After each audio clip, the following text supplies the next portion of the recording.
Hi, folks, and welcome to Changing Minds, a new webinar series that uses psychology and neuroscience to better understand human behavior. My name is Joe Devlin, and I'm a professor of cognitive neuroscience at UCL. I'll be hosting the series. Because it's a new program, I wanted to take a moment to just explain the format. Each week, we'll explore the behavioral science behind some of the most pressing issues of the day: panic buying, social distancing, dealing with uncertainty, and today's topic, working from home. Each week, I'll be joined by an expert who will share their insights and top tips. We want the program to be as interactive as possible, so I encourage everyone to share your questions on the Q&A board. We'll try to get to as many as possible. We really value your input, so please do share those questions. Let's get started. With me today is Anna Cox, Professor of Human-Computer Interaction and Vice Dean of Equality, Diversity, and Inclusion at UCL. Welcome to Changing Minds, Anna. Oh no, I still don't have sound. Okay, that's me. It's fine. Brilliant. Okay, fantastic. Well, given that this is our first go, we're going to assume that there'll be some technical gremlins, and I'll figure things out as we go. Well, as I say, welcome to Changing Minds, Anna. Glad to have you. Thanks. It's good to be here. Today, we'll be discussing how to make the best of working from home, a situation we all suddenly find ourselves in. And I'd like to begin by asking you about your experience, Anna. What's working from home been like for you? Okay, so probably for the last 15 or so years, I've worked at home at least one day a week. And ordinarily, I work at home a couple of days a week. And I find it pretty easy to do. I've got, space at home in which to work. And normally, there's no one else here. So, it's like my own world. And but now, of course, it's really different because at the moment I have my partner at home working, who's also an academic, and I have two children, a teenager and a tween. Wow, so it sounds like it's a pretty busy house then, I imagine. Yeah, so we've managed to make space for everyone to have some desk space. And that works really well when everyone's doing silent work, I suppose. But and then for them, for a lot of the time, that's the way it is. So the two children are both being sent work from school, and the one who's at secondary school is following the normal school timetable, and has some live lessons, which are quite interesting because I wouldn't know it was a live lesson until he's asked by a teacher to say something. And then all of a sudden I hear this little voice going over my shoulder. But of course, when, I'm doing this or having one of a million Skype or Zoom meetings, it's really different then. So we can't all be in the same room if we're trying to do that. So we're having to use our space really flexibly. Yeah, that sounds very much like our experience in our house. Although I don't normally work from home, I'm learning to love it. And today I hope to learn to love it even a little bit more. Okay. One of the things you mentioned is actually my experience too, right? Is that I have this massive increase in different types of online messaging, Skype, Zoom, FaceTime, you name it. Do you have any advice on how we should best try to deal with these? Well, I think one strategy that's worked really well for me in terms of organizing myself ordinarily for working at home is that I tend to keep all my meetings on the days I'm in the office so that the days I'm at home, I can do focused work. And I even think about, if I'm at home for 2 days, I might think about those 2 days in quite different ways. One when I might try really to do research type work, and one when I'm doing perhaps teaching and admin work. So I think one of the things that I've certainly experienced over the past couple of weeks, whilst we've all been working at home, and that has, it's not just the fact we're working at home, but we're all dealing with a whole load of new work, having to, change the way we do things. And for academics, move our teaching online. And I'm sure for people in other professions, they're also doing new things, new jobs. That means more meetings. And so my meetings are now sprinkled throughout the week, and having that boundary between my focused work days and my meeting days is much harder for me to have that right at the moment. But it's definitely something that I want to try to put back in place, I guess, over the coming few weeks. And it kind of relates a bit to a study we did quite a few years ago, where we were looking at people and how best to manage their email, because email is definitely one of those things that can spread throughout your entire day. And we conducted a study where we asked people to try to limit how often they interacted with their email. So we had some people who were in our control group, just did what they normally did. We had some people who we asked them to try and limit their email to just once a day. And first of all, we discovered people found that really hard to do. So this was like a field study, right? So we're trying to do this in real life, and it's a difficult strategy for people to adopt straight away. But what we did find was they were successful in reducing the number of times they visited their inbox, and also, quite interestingly, the amount of time they spent in their inbox. So we saw that by reducing the number of times you visit, you actually become more efficient with the way that you deal with your email.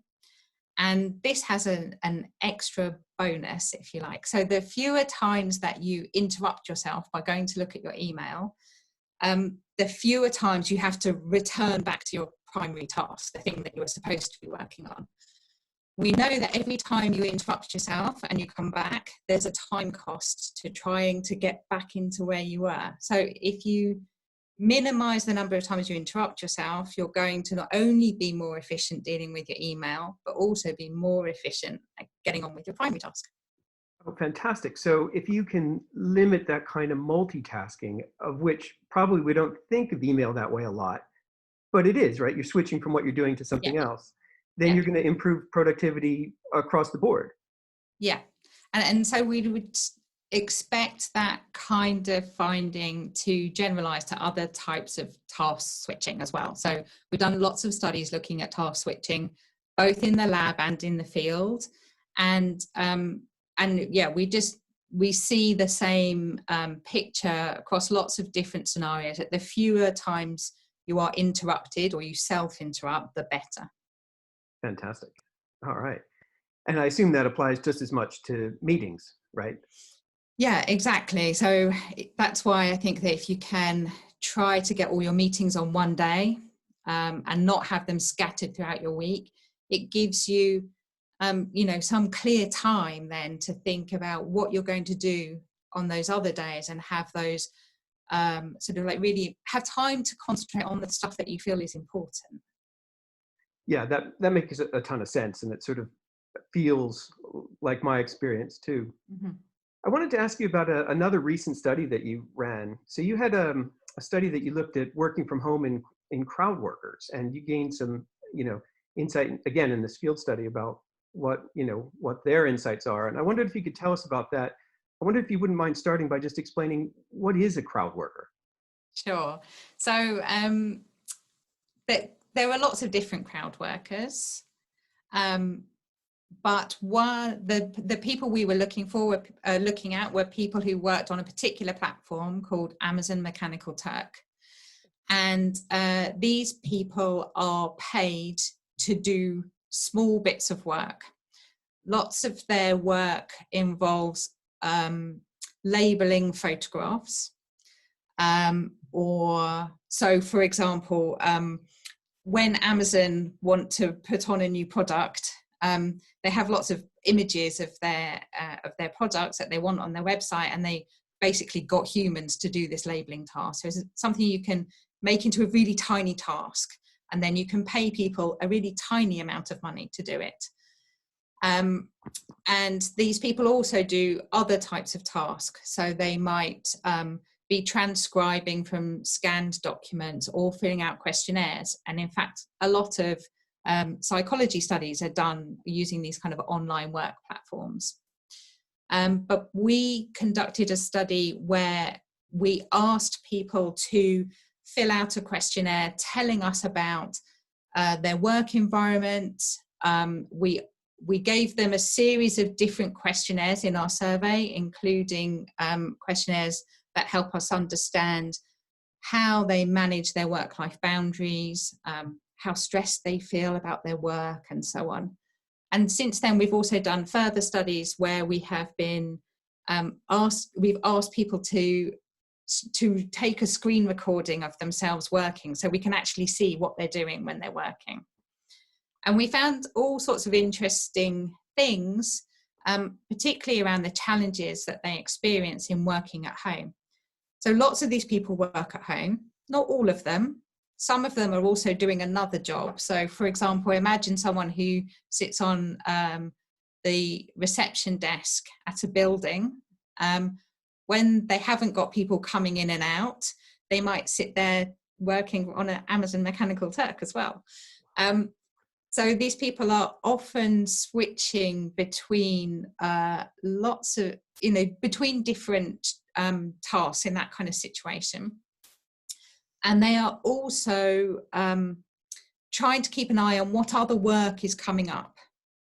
So they're looking at kind of like a stream of what jobs are coming up so they can pick their next one. So they're getting ready for what other job might they do later.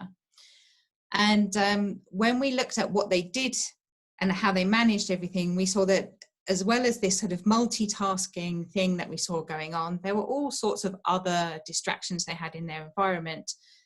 And the ones that you might imagine everyone's experiencing now. So definitely people and pets definitely interrupt people. But there are also digital distractions. So people's email popping up, other things that might, they might get an instant message from somebody. And they also talked to us about how they had to work at all sorts of different times of the day and some of the challenges that created. Fantastic. So it sounds like it's a massive multitasking problem. And then there's also these boundary issues that are going on, not just in terms of life intruding in the form of your cat attacking the keyboard, but also, working at different times of the day to perhaps avoid, little children and things like that. Yeah. Did they have any, tips and suggestions, things that they found were, helpful in dealing with these things? Yeah. So I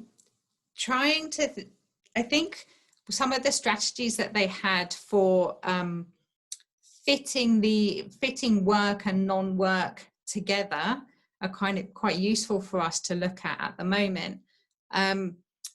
And a lot of that is about kind of scheduling different sorts of activities at different times, I think. So really small tasks, like keeping an eye on something, keeping an eye on your inbox, keeping an eye on the flow of tasks that are coming in, you might be able to do whilst getting on with something else. So maybe whilst, stirring a pot on the stove, or if your children are busy playing with something, perhaps you can go and quickly have a look at something.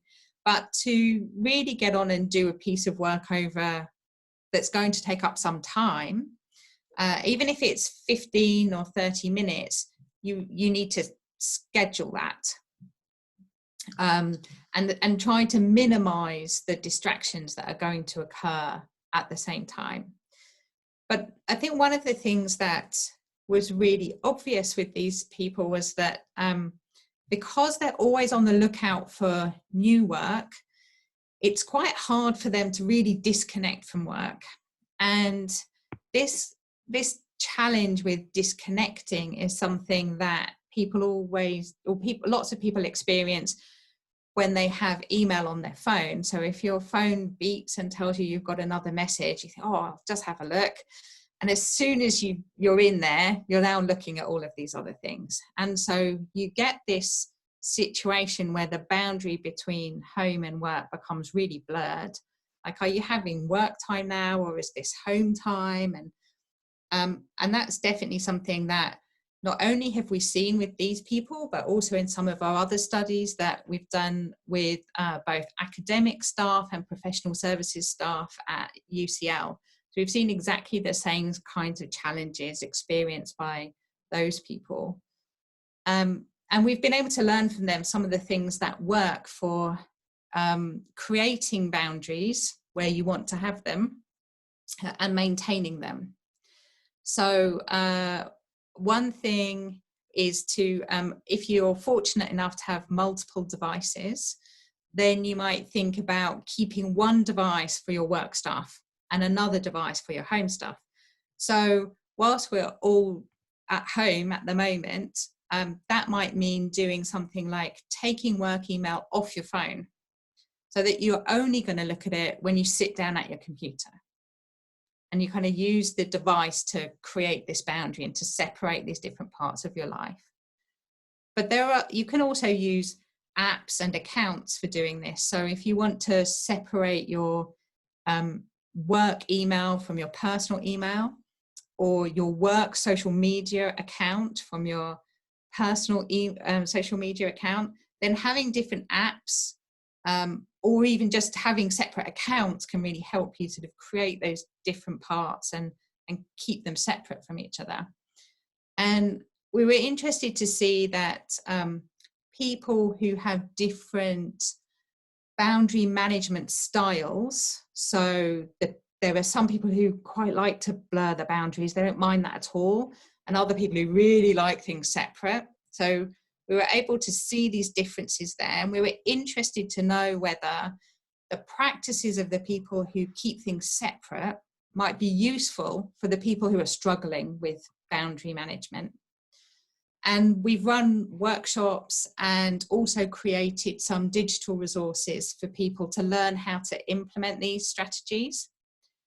And the studies we have done so far we've used knowledge workers, junior doctors working in London hospitals, and also undergraduate students.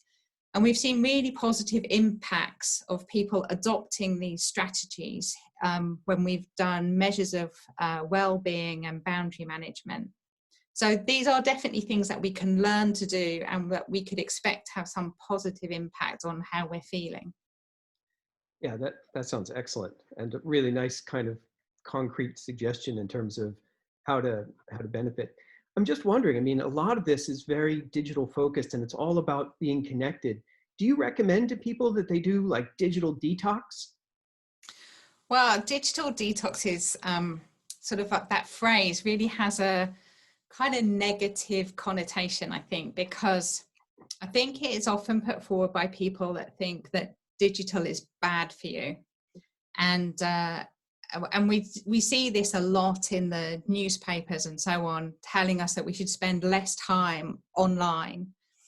And I think there's very little evidence really to suggest that being online is bad. And I think that what we can do though is to think about the different types of activity we're doing. So one term we see people talk about when they're thinking about being online is this notion of screen time. And that doesn't really tell us anything, right? If I'm on my computer, I could be working, I could be talking to my parents, I could be watching Netflix, right? So the amount of time I'm on a screen doesn't really mean anything. And I think actually we need to think more carefully about the different types of activity we're doing and the benefits we might be getting from them. So we know that some digital activities are really immersive and engaging. And one of the ones that I've spent quite a lot of time looking at is video gaming. So a classic example of something that people like to tell you is really bad for you. We've done survey study looking at the relationship between time spent playing video games and recovery from work, and see that people who spend time playing video games tend to have higher recovery from work stress. So we were interested to see whether that was something we might be able to manipulate. And both in a lab study and a field study, we've been able to show that if you take time out to play video games, you're much more likely to have a positive recovery from work-related stress. So implementing that into your daily schedule might be a really good thing to do. So I can actually tell my partner that that time that I'm spending playing those multi-massive games, that's just fine. It's actually good for me and it's good for my recovery from work. Exactly. And particularly actually if you're playing with other people, because then you're getting this level of social connection, which is really important for us all right now. But of course, I've had to tell my children that playing games is good for them. And, you know, that does lead to some tricky conversations. You must be the most popular mom in that's definitely going to be the case. Fantastic. Okay, well, as our audience have been sharing their questions as we've been talking, and I want to thank everybody who's been sharing questions. I'd like to just go to some of those, if that's okay. Is that all right, Anna? Yep. So one of the questions that came up early here is, is it the case that some people enjoy multitasking more than others? There is some evidence that some people prefer to multitask more than others. So there is and it is more of a preference rather than a skill, I think. But I think it's one of those things where we need to think quite carefully about what we really mean about multitasking, because really we know that what we're actually doing is switching from one task to another. And we have so much evidence that this kind of switching is bad for productivity that even if it's the kind of thing you like, it's probably not a thing that you really want to encourage people to do. And is there any truth to this old idea that women are better multitaskers than men? I don't think we have any good evidence about that. Fair enough. Okay. So no excuses. Good. There's a question here from Francis who says, I use social media in my work, but I find it addictive and get drawn to it away from more focused report writing. Any practical suggestions? Just turning it off doesn't work. I always turn it back on again. So I think, if you're finding that it's like really easy just to switch it back on, then there are apps you can use and things that you can install in your computer that will actually prevent you from going on and accessing that, often for a particular period of time. Now that can be useful for some people in some situations, but again, it's one of those things where it's just not quite as easy as we would hope it to be, because if you are a student, for example, and you think, or even actually someone working, so often people working engage in groups on social media, which is all about their work. It might be where they go and get advice about something, and you've blocked yourself from accessing it, then actually that causes you a problem right in the middle of your work.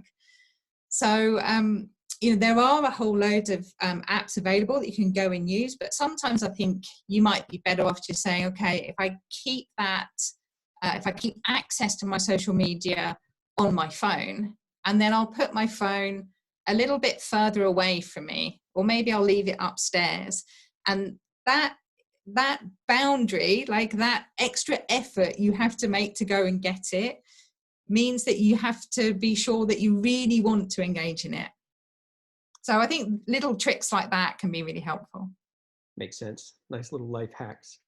So I have a good question here that I really like, and they've asked, what do you suggest for couples when one partner is setting boundaries and the other is sort of mixing work and home life together?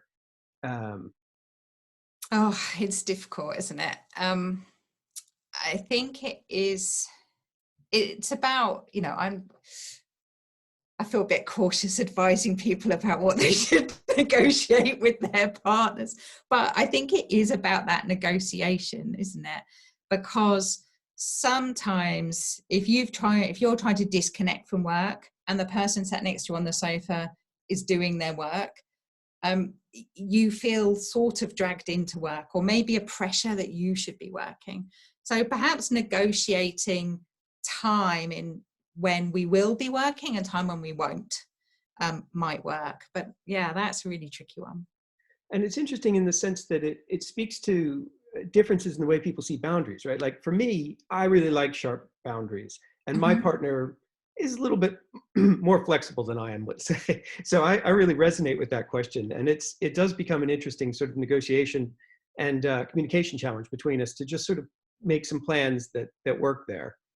Yeah. But now I know I can use my digital video games as an excuse. I'm happier. Well, there you go. Yeah. Right. There's a question from Theodora who says, I'd love to schedule all my meetings for a specific day, but I'm at the mercy of others. Is there any way to manage having lots of meetings when you're at the mercy of others like that?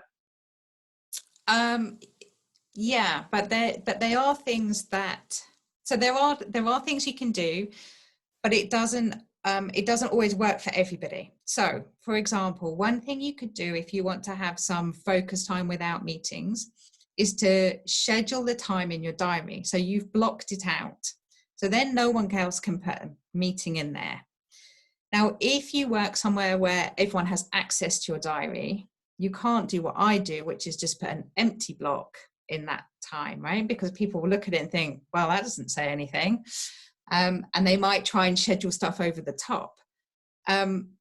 So, you might have to come up with a special term that suggests you're meeting someone who they don't know or something.